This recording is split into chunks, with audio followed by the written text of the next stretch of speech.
بسم اللہ الرحمن الرحیم۔ السلام علیکم دوستو، شمر دل جوشن اور معفر بن ثعلبہ دونوں حضرت امام کا سر انور لے کر جب یزید کے پاس پہنچے تو معفر بن ثعلبہ نے دروازے میں کھڑے ہو کر بآواز بلند کہا کہ ہم امیر المومنین کی خدمت میں سب سے زیادہ بے وقوف اور بدترین شخص کا سر لے کر آئے ہیں، معاذ اللہ۔ یزید نے یہ سن کر کہا، معفر کی ماں نے اس سے زیادہ بے وقوف اور بدترین بیٹا نہیں جناب، لیکن وہ قاطع اور ظالم ہے۔ پھر وہ اندر داخل ہوئے اور سر انور کو یزید کے آگے رکھ کر سارا واقعہ کربلا بیان کیا۔ یہ سارا واقعہ یزید کی بیوی ہند بنت عبداللہ بن عامر نے بھی سنا۔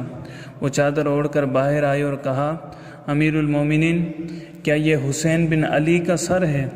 یزید نے کہا، ہاں۔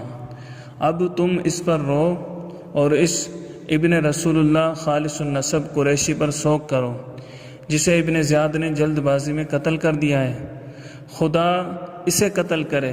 پھر یزید نے دربار لگایا اور عوام و خاص کو اندر آنے کی اجازت دی۔ لوگ اندر داخل ہوئے۔ سر انور یزید کے سامنے رکھا ہوا تھا۔ اس کے ہاتھ میں ایک چھڑی تھی جس کو وہ آپ کے لب و دندان مبارک پر مارتا تھا۔ حضرت ابو برزہ اسلمی نے فرمایا، اے یزید، تو اپنی چھڑی حضرت حسین کے دانتوں پر اس جگہ مار رہا ہے جس جگہ کو میں نے دیکھا کہ رسول اللہ صلی اللہ علیہ وسلم چوسا کرتے تھے۔ بے شک اے یزید، کل قیامت کے دن جب تو آئے تو تیرا شفیع ابن زیاد ہوگا، اور یہ حسین آئیں گے تو ان کے شفیع حضرت محمد صلی اللہ علیہ وسلم ہوں گے۔ یہ کہہ کر وہ وہاں سے چلے گئے۔ یزید نے امام کے سر انور سے مخاطب ہو کر کہا، اے حسین، خدا کی قسم اگر میں تمہارے ساتھ ہوتا تو تمہیں قتل نہ کرتا۔ پھر یزید نے حاضرین سے کہا، کیا تم جانتے ہو کہ ان کا یہ انجام کیوں ہوا؟ اس لیے کہ یہ کہتے تھے کہ ان کے باپ علی میرے باپ معاویہ سے اور ان کی ماں فاطمہ میری ماں سے اور ان کے جد امجد رسول اللہ صلی اللہ علیہ وسلم میرے جد سے بہتر تھے، لہٰذا یہ خلافت کے مجھ سے زیادہ مستحق تھے۔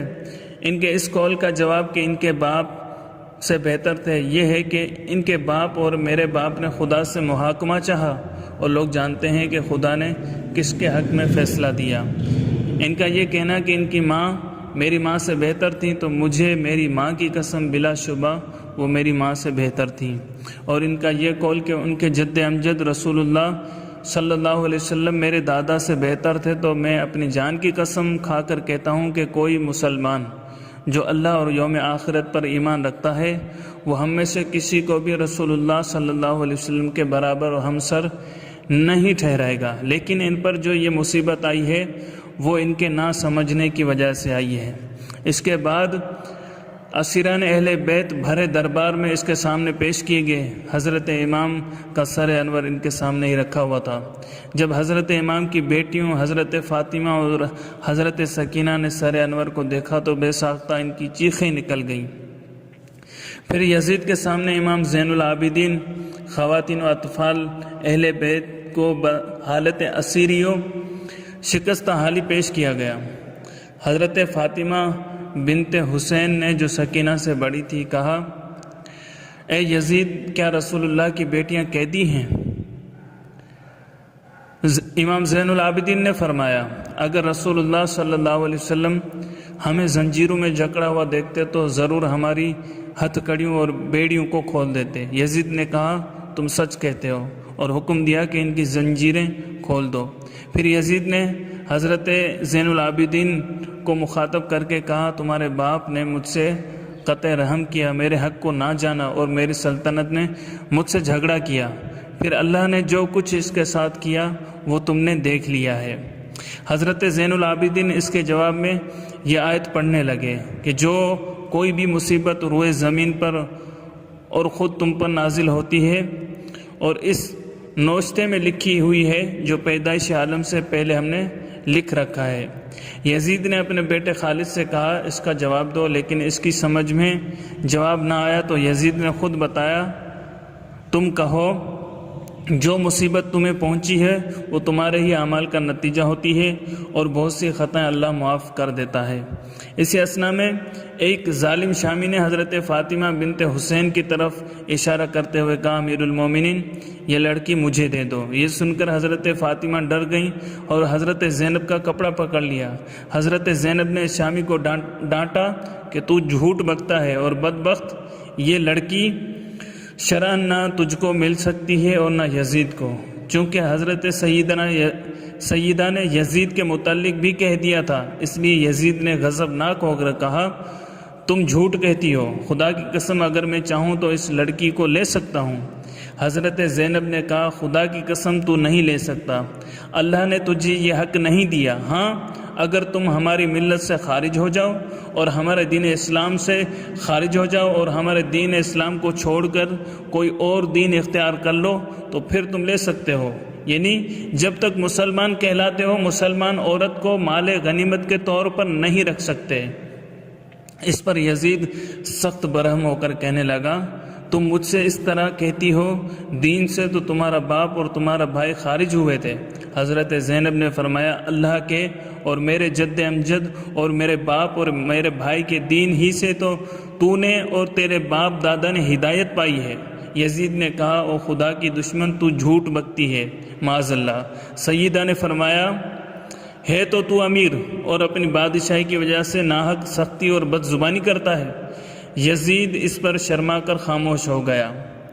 ایک روایت میں آتا ہے، جب حضرت امام کا سر انور یزید کے پاس پہنچا تو وہ خوش ہوا اور اس کے نزدیک ابن زیاد کی قدر و منزلت بہت بڑھ گئی، اس لیے اس کو انعام و اکرام سے نوازا، مگر تھوڑے ہی عرصے کے بعد وہ نادم ہوا، کیونکہ اس کو معلوم ہو گیا کہ لوگوں کے دلوں میں میرا بغض اور عداوت پیدا ہو گئی ہے اور لوگ مجھے لعن و طعن اور سب و شتم کرنے لگے ہیں۔ پھر وہ ابن زیاد کو گالیاں دینے لگا کہ خدا کی مار ہو ابن مرجانہ پر، اس نے حسین کو قتل کر کے مسلمانوں کے دلوں میں میرے لیے بغض و عداوت کا بیج بو دیا، اور ہر نیک و بد آدمی قتل حسین کی وجہ سے میرا دشمن بن گیا۔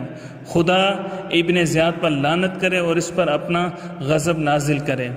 جب ابن زیاد نے حضرت حسین کو مع ان کے رفقا قتل کر دیا تھا اور ان کے سروں کو یزید کے پاس بھیجا تھا، تو یزید امام کے قتل سے اولاً تو خوش ہوا اور اس کی وجہ سے ابن زیاد کی قدر و منزلت اس کے نزدیک زیادہ ہو گئی، مگر وہ اس خوشی پر زیادہ دیر تک قائم نہ رہا، حتیٰ کہ پھر نادم ہوا۔ بے شک یزید نے ابن زیاد پر اس کے فعل کی وجہ سے لعنت تو کی اور اس کو برا بھلا بھی کہا، اس وجہ سے کہ آئندہ جب حقیقت ظاہر ہوگی اور بات کھلے گی تو پھر کیا ہوگا، لیکن نہ تو اس نے ابن زیاد کو اس ناپاک حرکت پر معزول کیا اور نہ بعد میں اسے کچھ کہا اور نہ کسی کو بھیج کر اس کا یہ شرمناک عیب اس کو جتایا، یعنی کوئی ملامت نہیں کی۔ علامہ امام ابن حجر مکی شافعی روایت نقل فرماتے ہیں، اور جب یزید نے حضرت حسین کے سر مبارک کے ساتھ بے ادبی کی جیسا کہ گزرا، تو اس وقت یزید کے پاس قیصر روم کا سفیر بھی موجود تھا۔